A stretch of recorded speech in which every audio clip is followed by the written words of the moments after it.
अस्सलाम वालेकुम। कमाना आसान है, खर्च करना बहुत मुश्किल है। जी हाँ, कमाना आसान है, तभी तो कोई ना कोई कहीं ना कहीं कुछ ना कुछ कमा लेता है, लेकिन ये खर्च करना ही है जो हर किसी को नहीं आता। तभी तो बहुत सारा कमाने वाले, ज़्यादा कमाने वाले भी अमूमन कभी देखा जाए तो खाली हाथ खड़े होते हैं, लेकिन अमूमन ऐसा होता है कि कम आमदनी वाले लोग भी अपनी मुट्ठी में बुरे वक्त के लिए कुछ ना कुछ बचा कर रखते हैं। इसका मतलब ये हुआ कि आमदनी कम हो या ज़्यादा, कोई इसका फ़र्क नहीं पड़ता। सिर्फ फ़र्क अगर कहीं आता है तो खर्च करने पर आता है।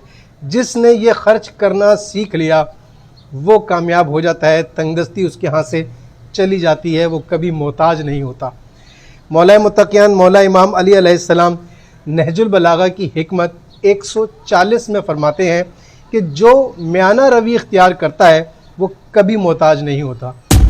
हर वो जगह कि जहाँ पर खर्च करना ज़रूरी हो, चाहे वो अपने अहलो अयाल हों या अजीज़ व अकारिब हों या हकूक़ुल इबाद अदा करने हों, म्याना रवि के साथ, एतदाल के साथ हर उस जगह पर खर्च कीजिए जहाँ वो परवरदिगार चाहता है।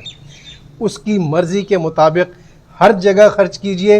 इस दुनिया की परवाह मत कीजिए कि दुनिया क्या कहेगी, हम ये ना करेंगे तो दुनिया ऐसे कह देगी, दुनिया वैसे कह देगी, वो हमारे बारे में क्या सोचेगी। इन सब बातों से कता नज़र सिर्फ वो कीजिए जो परवरदिगार चाहता है और उस पर बेधड़क होकर खर्च कर दीजिए। यकीन जानिए वो परवरदिगार आलम जाने और आपकी माली हालात जाने, हमेशा खुशहाली आपके कदम चूमेगी इंशाअल्लाह। शुक्रिया।